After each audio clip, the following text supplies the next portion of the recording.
en el Evangelio según San Marcos, en el capítulo 2, podíamos ver lo que va a empezar a suceder en la Iglesia Misión Carismática de Jacksonville. Dice que Jesús estaba predicando en su casa, pero era tanta la gente que ya no cabían más. Y habían varios tipos de personas dentro de la especie de congregación, ¿no? Entonces, me imagino que habían unos líderes ahí a la puerta y todos apoltronados así, y no dejaban entrar a nadie en la puerta. Porque dice las Escrituras que ya no podía entrar más nadie. Ya no, tal vez no había más cupo para más nadie. Pero habían 4 hombres que tenían una fe extraordinaria. ¡Ojo! A veces confundimos la fe extraordinaria con el desorden. Y estos llegaron tarde. Si hubieran llegado temprano, no les hubiera tocado hacer lo que hicieron. Les tocó subir a un enfermo, romper el techo, bajarlo porque ellos querían recibir el milagro de parte de Jesús. Pero bueno, y sí, ¿por qué no llegaron temprano más bien, cierto? Entonces note que a veces tenían un tipo de fe, pero a veces tenemos harta fe, pero nos falta ser más ordenaditos.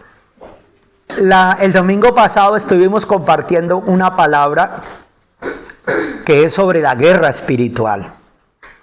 Y ciertamente la palabra de Dios nos indica que tenemos un enemigo. Ahora, son 3 los enemigos realmente, no es uno solo, ¿no? Porque el apóstol Pablo le decía a Timoteo, cuídate de ti mismo y de la doctrina. Porque a veces le echa uno la culpa al diablo, pero no es el diablo, es uno mismo, la carne. Le echa la culpa al diablo, pero usted es el que no se madruga a orar. Entonces, no siempre es el diablo, sino la carne. Entonces, el enemigo es especialista y monta un escenario. Le voy a contar algo que una vez el hijo del doctor López, yo lo llevé al doctor López, Jorge López, y entonces una vez el hijo de él, que también se llama Jorge, contó que estaban los dos en Bucaramanga, preciso, en el hotel. Y cuando él salió del ascensor, le dijo al papá, papá, acabé de encontrarme con el diablo. Y el papá dijo, pero si acabas de salir del ascensor. Dijo, sí, por eso. Dijo, ¿cómo así? Dijo, uy, es que había una mujer. Dijo así.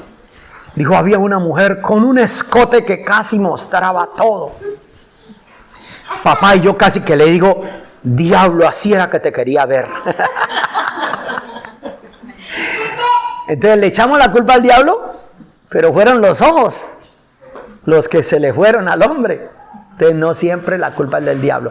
El diablo es uno, el enemigo. Yo soy otro, mi propio yo. Pero hay un tercer enemigo, que es el mundo. Y el mundo pasa y sus deleites, pero el que haga la voluntad de Dios permanecerá para siempre. Entonces, ¿de qué le sirve a uno ganarse todo el mundo si pierde el alma? Y aunque el mundo es apetitoso y nos muestra, wow, bueno, está bien, yo no puedo salirme de este mundo porque tengo que vivir en este mundo, pero no por ello voy a dejar de ser la sal de este mundo y voy a pretender de pronto atraer para el reino de Dios a esas personas que están a mi alrededor. Entonces, hoy quiero hablar sobre lo que es el enemigo. Mire lo que les terminé el domingo pasado compartiendo Primera de Pedro capítulo 5 versículo 8. Primera de Pedro capítulo 5 verso 8.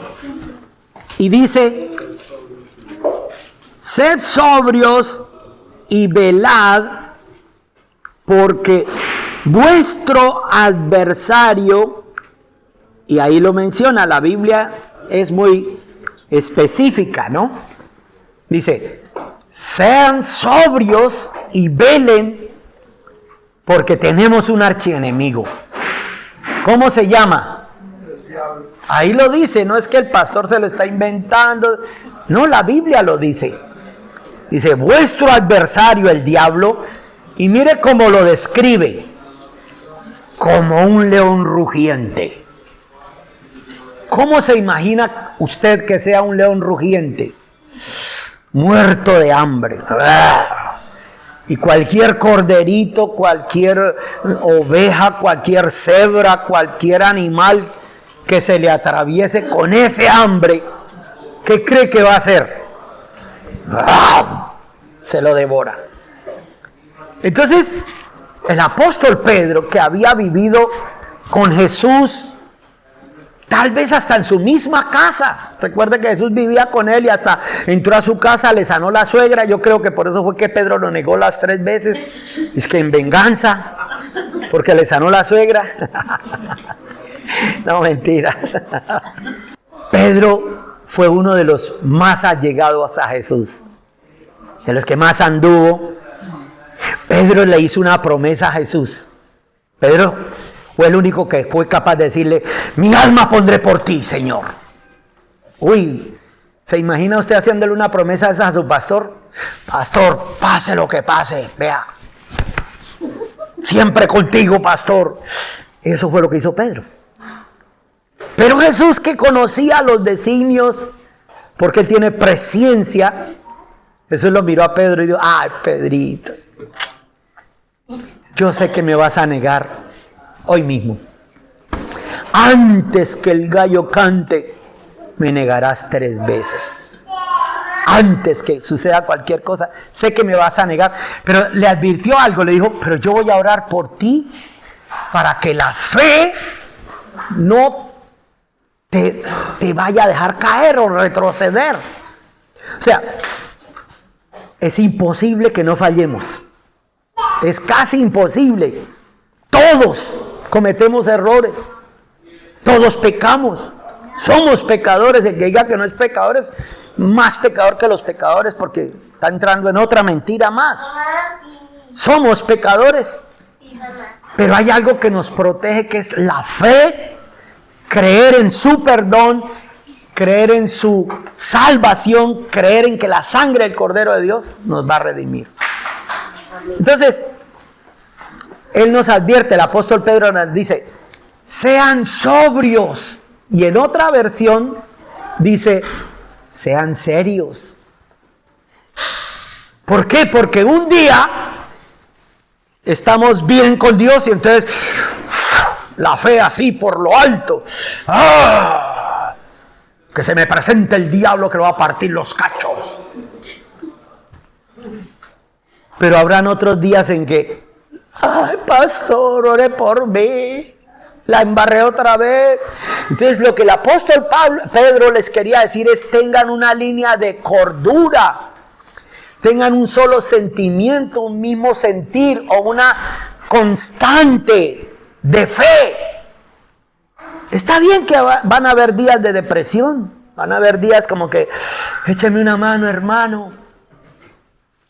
Otros días en que quieren que ore por ustedes. Pastor, le impongo mis manos o algo así. Habrán días de días, porque somos humanos. Pero el apóstol Pedro les decía, sean sobrios, o sea, mantengan una misma línea de fe, porque eso fue en lo que él cayó. En un momento él le dijo, mi alma pondré por ti, Señor. Y él estaba dispuesto a hacerse matar por Jesús. Cuando vinieron y fueron a echarle mano a Jesús, el tipo sacó la rula. Bueno, en Santander le decimos la peinilla, ¿no? La rula y desenvaina la espada y le mochó la oreja a Malco, pero no fue la oreja lo que él tiró a quitarle, fue la cabeza. Lo que pasa es que tal vez Malco hizo así, estilo Matrix.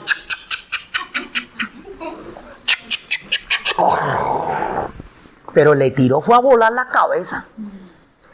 Y Pedro estaba dispuesto a hacerse matar por su líder, por su pastor Jesús, para las que sea, y él se lo había prometido: mi alma pondré por ti, y estaba dispuesto.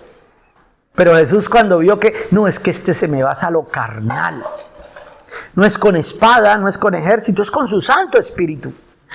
Mete tu espada en la vaina, Pedro. Casi que le dice: deje la vaina.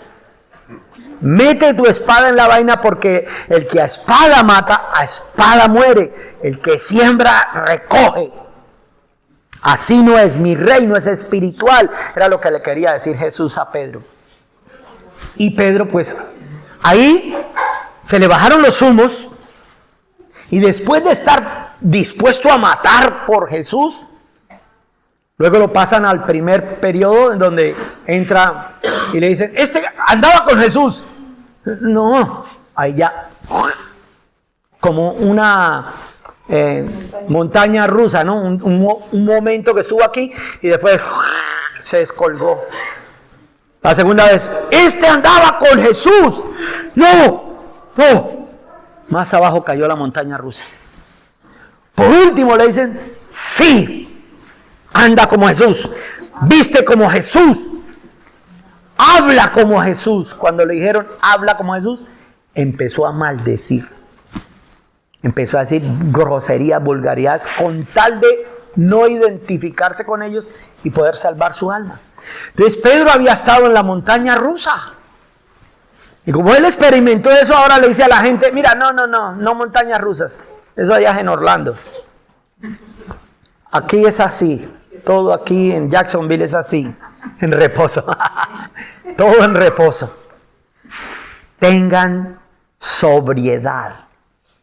Entonces, no se dejen gobernar de sus emociones, ni de sus sentimientos. Y lo otro que le dice es: velad. ¿Y qué es velar? Es estar vigilante.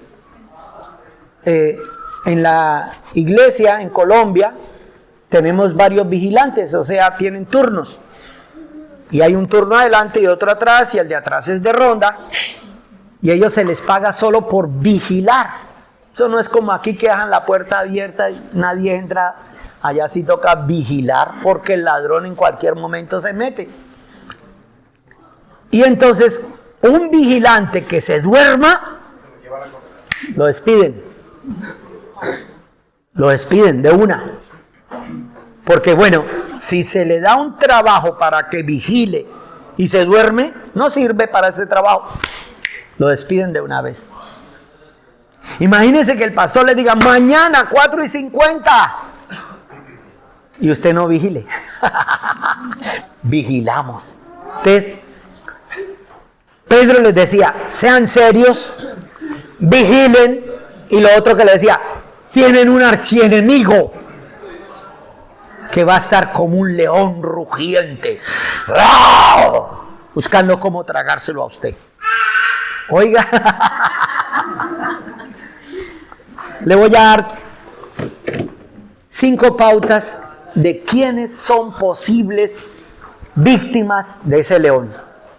Y usted mira a ver si las está, si usted no anda en ese rol, o porque yo estoy seguro que una persona que anda en estas 5 pautas es o está próximo a ser devorado por ese león rugiente. Por eso es que viene la apostasía. La apostasía es que muchos creen y luego se devuelven. Muchos necesitan a Dios. ¡Ay, Señor, sálvame! ¡Sálvame! Dios los salva.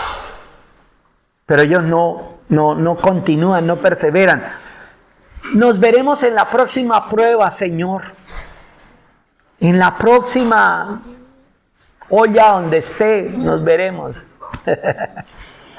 Número 1. Los posibles presas fáciles del león. Número 1. Los débiles en la oración. Digan: ay, ay, ay. Débiles en la oración. ¿Sabe qué les decía el apóstol Pablo? Pablo les decía, orad sin cesar. No era sin César, sino sin cesar, sin parar. Por eso era que Jesús le decía, oren para que no entren en tentación. Velad y orad para que no entréis en tentación. Mateo 26, 41. Correcto. Velen y oren para que la tentación no los alcance. Vea, cuando usted no tiene una vida de oración, es una presa fácil del devorador. Va a caer fácilmente. ¿Qué nos hace fuertes? El estar en comunión íntima con Dios. Nos hace fuertes. Nos hace... El enemigo va a venir a tocarnos. A todos los que estamos aquí, no hay ninguno que no. Van a venir las pruebas, van a venir las luchas. Pero una persona que ora no va a caer tan fácilmente. Y aunque la prueba sea difícil, Dios usará esa misma prueba para darle fortaleza a usted, a su fe. Y los que amamos a Dios, todas las cosas nos van a ayudar para bien. ¿Cuántos dicen amén y dan un aplauso a Israel? Amén. ¿Cuánto tiempo estás orando?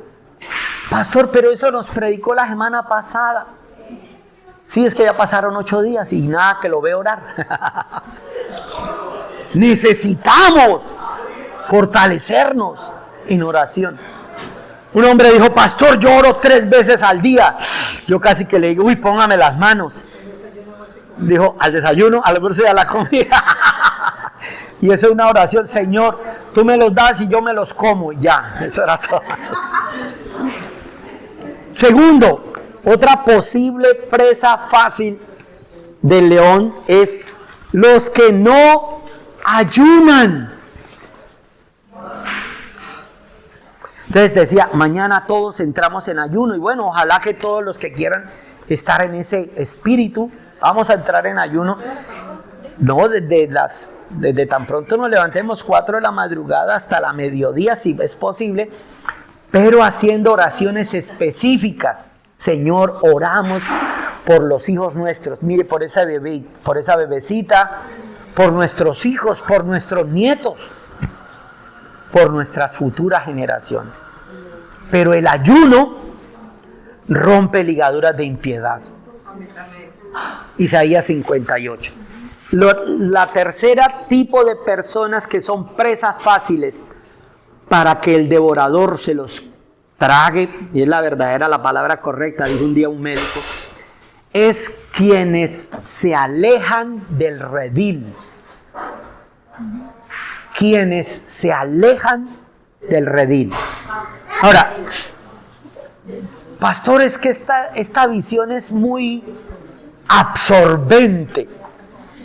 La misión carismática es muy intensa. No es cierto. Lo que pasa es que nosotros vivimos cuidando la grey del Señor. Cada vez que nos reunimos, es como un pedazo de madera que usted añade para hacer una fogata. Por muy encendida que esté la fogata, si usted saca un tizón, por muy encendido que esté, de la fogata, ¿qué cree que va a pasar? Se va a apagar. Y a veces el enemigo eso es lo que pretende. Entonces nos pone pereza. Está haciendo mucho frío. Otros días está haciendo mucha calor. Otros días no tengo transporte. O no sé, estoy muy cansado. Tengo muchas cosas que hacer. Un pastor estuvo en China y alquilaron un cuarto de un hotel, un cuarto de un hotel así de grandecito, un poquito más, bueno, como este pedacito. Y dice que se metieron ahí como 70 u 80 personas en ese pedacito. Y él creyó que era solo 2 o 3 personas. Cuando él empieza y ve ese avivamiento que estaban en China, Y él le empieza y le ministra y nadie quería moverse. Y terminó y le decían, pastor, otra palabra. Y pedían antes, era más palabra. Hasta que el hombre ya se cansó, el mismo predicador, y dijo, no, ya no más, necesito descansar. Me tengo que retirar para mi hotel. Y uno de ellos le dijo, pastor, ore por nosotros. Nosotros queremos tener la libertad que ustedes tienen en Norteamérica. Que hay iglesias gigantes, que nadie prohíbe el evangelio. Pastor, queremos ser como ustedes. Y el pastor cuando vio dijo, no, yo no voy a orar por ustedes por eso. Yo no les voy a hacer ese mal. Dijo, nosotros en Estados Unidos, todo el mundo puede asistir a una iglesia, pero la comodidad en la que vivimos no nos deja ir a la iglesia. Si es el frío por el frío, el calor por el calor, dijo, no, yo no voy a hacer ese mal de orar por ustedes. Mejor oren ustedes para que nosotros seamos como ustedes y entremos en ese tipo de avivamiento. Yo tengo un video que un día nos vamos a tener que sentar a ver, que se llama El Discipulado Radical. ¿Cómo es? El discipulado verdadero y completo de Josué Irión. Entonces, nos empezamos a disgregar y creemos que no, hoy no, ¿por qué no vino hoy? No, pastor, es que la verdad es que salí muy cansado del trabajo. Ay, no, pastor, y yo también necesito tiempo para mi familia. Ah, bueno, tranquilo. Pero uno empieza a disgregarse poco a poco y se va enfriando el corazón. Sin darse cuenta, el corazón de una persona empieza a endurecerse como una piedra. El diablo empieza como a levantar muros como de ladrillo, de modo que no puedan ser traspasados. Si usted ha estado experimentando que, ay, otra vez hoy toca ir a la iglesia, pídale perdón al Espíritu Santo, número 1, y usted le va a pedir a Dios, Señor, pon en mí el deseo ferviente de congregarme, porque no es voz de un hombre, sino es la voz de Dios la que nos ministra cuando nos congregamos. Amén. Entonces, cuando una persona empieza a disgregarse, así hace el león. El león empieza a sacar a los más débiles primero y los rodean la manada y sacan a los más changaleticos, a los más jovencitos y se los traga. No deje de congregarse como algunos tienen por costumbre, sino antes exhortándonos los unos a los otros, porque Dios ve que ya viene el día del juicio. 4, quienes anden entre los sepulcros. ¿Se acuerdan el endemoniado gadareno? El endemoniado gadareno, dice la Biblia que se daba golpes con piedras. Le ataban con grillos y con la fuerza que desarrollaba los rompía. Destruía los grilletes. Pero andaba entre sepulcros. ¿Qué es andar entre los sepulcros? Es andar buscando la muerte. ¿Y cómo se busca la muerte? Pues con gente que no teme a Dios. Gente que no... Alguien dijo, si andas con 3 millonarios, el 4.º millonario serás tú. Pero también si andas con 3 drogadictos, a que no sabes cuál será el 4.º drogadicto. Y a veces, dentro de la misma iglesia, hay muertos espirituales. ¿Quién lo creyera? Dentro de la misma iglesia, y entonces empiezan a hacer islas. Este grupito aparte, yo se lo digo porque yo tengo una iglesia de 2.000 miembros en Colombia, y hay islas. Y hay gente dentro del liderazgo que sus discípulos están muertos espiritualmente. Y yo los llamo a veces los pastores, hermano, ¿te das cuenta quiénes son sus discípulos, lo que están haciendo? Yo he tenido que darle la orden a uno de mis 12, a veces le digo, no, me sacas ese tipo de entre sus 12, porque sé que están en pecado y no hay arrepentimiento, andan unos en fornicación. Y todavía los dejan ahí entre el grupo de ellos, de los 12. Le digo, no, esa manzana podrida pudre a las demás. Contamina. Y hermano, Dios quiere un pueblo santo. Reyes y sacerdotes. La iglesia no es solamente para venir a pedir oraciones y que Dios dame, concédeme, ayúdame, provéeme. No. Yo tengo que darle a Dios mi sacrificio. Sacrificio de manos limpias. Sacrificio de alabanza. De guardarme en santidad para Dios. De lo contrario, yo no podría ni estar aquí predicando. Yo tengo que guardarme para tener autoridad sobre los espíritus inmundos que operan en las regiones celestes, apretarles el guarguero y ordenarles suelten a la grey de Dios en el nombre de Jesús. ¿Me hago entender? Entonces, a veces vamos a tener que clasificar nuestras amistades. Vamos a tener que hacerlo. Clasificar con quienes me ando relacionando. Dijo el apóstol Pablo, dijo, las malas conversaciones corrompen las buenas costumbres. O sea, el oído es como una antena parabólica por donde se cuelan los demonios. Y uno tiene que tener cuidado con lo que está escuchando. ¿Qué estás escuchando? ¿Con quién estás andando? Si estás andando entre los sepulcros con muertos o buscando la muerte. El otro día conocí el caso de una persona que le mataron a un familiar y el familiar venía a la iglesia. Pastor, mataron a fulano y él venía a la iglesia. ¿Y eso dónde lo mataron? Como a las 3 de la mañana. ¿Qué hacía a las 3 de la mañana por allá? Mire bien con quién se relaciona. Y hay veces que uno por ganar aceptación, para que no crean que yo soy el evangélico, el aleluya, entonces yo también digo las mismas palabras que ellos. No, Señor, no me es permitido.